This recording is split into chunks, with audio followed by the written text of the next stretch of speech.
after university, when you graduated, it was more or less just before 9/11. I remember that in the book you talk a lot about 9/11 as a big turning point for you. Tell me Yeah, about so that. 9/11 actually happened my senior year, at the very beginning of my final year of university. And I think everybody has these kind of moments in their life that really change the shape of their destiny in a sense. And 9/11, I think for many Americans and many people around the world, was one of those. It certainly was for me. I had been very sheltered, I would say, up until then, and had traveled a lot and seen a lot of the world, but was not really deeply engaged with some of the geopolitical rumblings that were going on beneath the surface. And when 9/11 happened, I just remember watching the TV and thinking, this is sort of the only thing that matters. This is the only thing that's important, is trying to understand how this happened and who was responsible and why they did it, and why there's such a lack of communication, why people have, such a view of the US, and why the US has such a view of other people, and how they're unable to really efficiently and effectively communicate in a way that would allow them to understand each other better. I became sort of consumed by the idea that a lot of this was about dysfunctional communication or lack of communication, a sort of dehumanization of the other. And so it became this calling for me that I wanted to go to wherever those places were. I was a little vague on the details at that stage, and try to better understand how this dehumanization, this mutual process of dehumanization, had happened. It's interesting that the journey took you to journalism and not in public service, for example. Because I compare, for example, someone like Ben Rhodes had the same kind of awakening, and nine Mm, eleven for him was a big deal, but he took the public service route. And but obviously for you, I think the idea of talking directly with people that were being impacted by American foreign policy and vice versa, maybe that was where the interest lied for you, maybe that in a way the connection between the two, the interplay between the two. yeah, I never was really interested in working for the government. Um, I think in some ways I probably thought that maybe the government was part of the problem to a certain extent.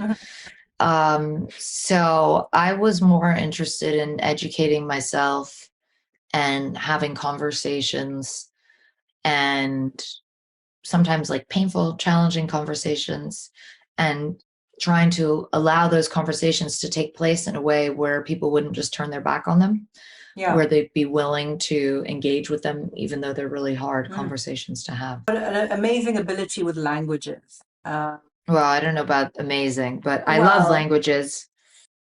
and you have a knack for them, and it's clearly something you enjoy. Without that ability of languages, I think it would have been hard to do your work. What are your thoughts on how did it open doors for you? And I'm thinking specifically about your time in the Middle East. I know you lived in Beirut for Yeah. many years, and I'd like to talk in more depth about Syria in a minute. But just the language factor, how did that help you?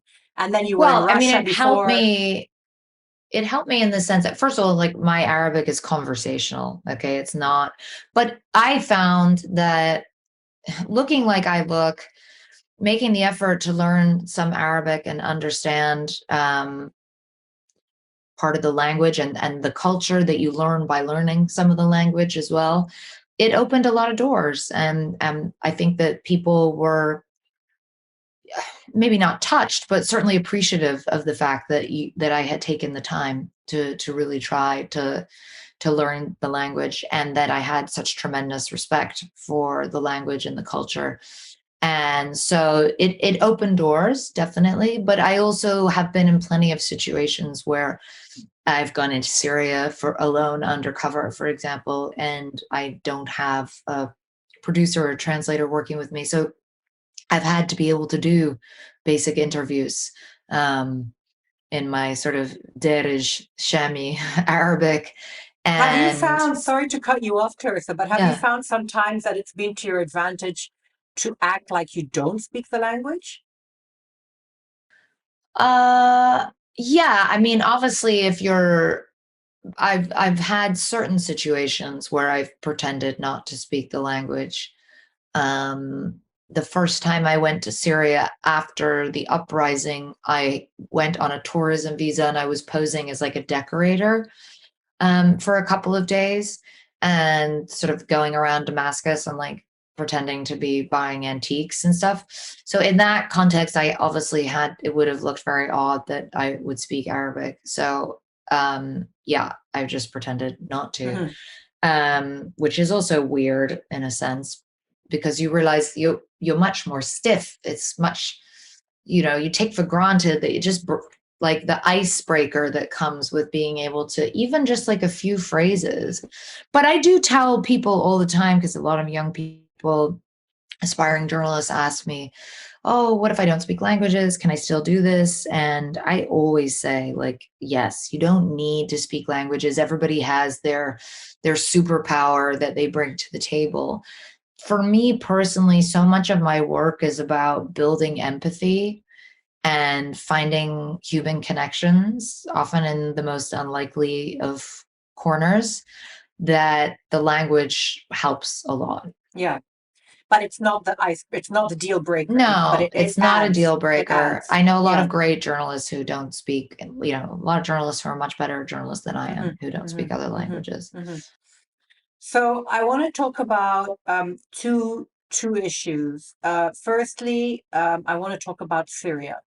Now, Mm, for me, as somebody who watches a lot of news, reads a lot of news, that's how I came across you. So I kind of mm, discovered who you were with your Syria coverage.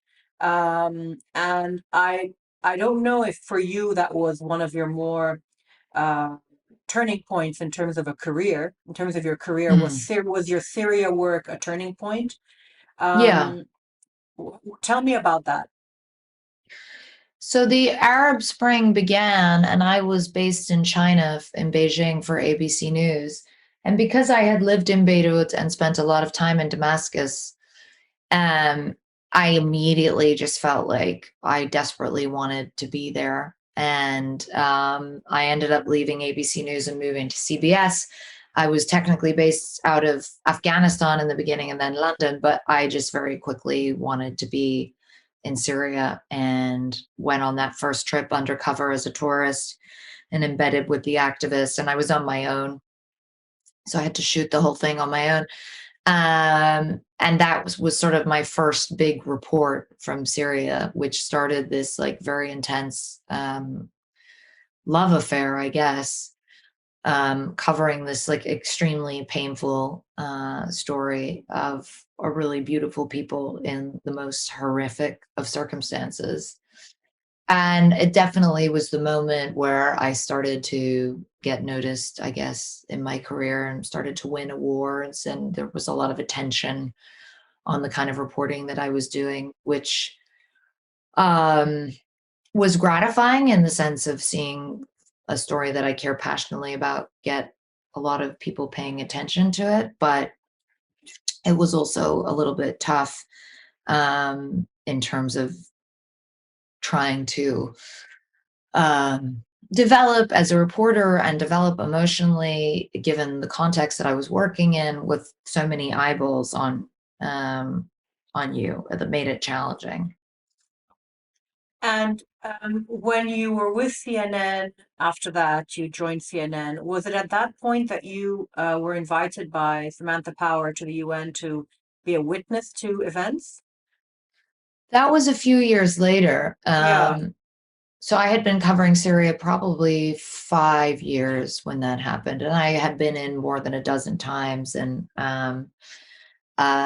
I was invited to speak at this UN ARIA session in front of the Russian ambassador, and it was a very powerful moment because by then it was already clear that the international community wasn't really going to do anything about Syria. The Russians had already stepped in and were participating actively in the air assaults on behalf of the Assad regime. And the Syrian people were basically being abandoned. And it was cathartic for me to be able to look the international community in the eye, metaphorically speaking, and just say, you failed these people. And when we talk about radicalization and militancy and all these issues, it's so unfair to have those conversations outside of the context in which that radicalization was allowed to flourish, which was the absolute abdication of the international community in terms of trying to bring about some kind of peace in Syria, or at least an absence of bombardment and bloodshed and massacres and poisoning and gassing and just endless horrors. So it felt good, but it also was a moment where I realized that nothing was going to change.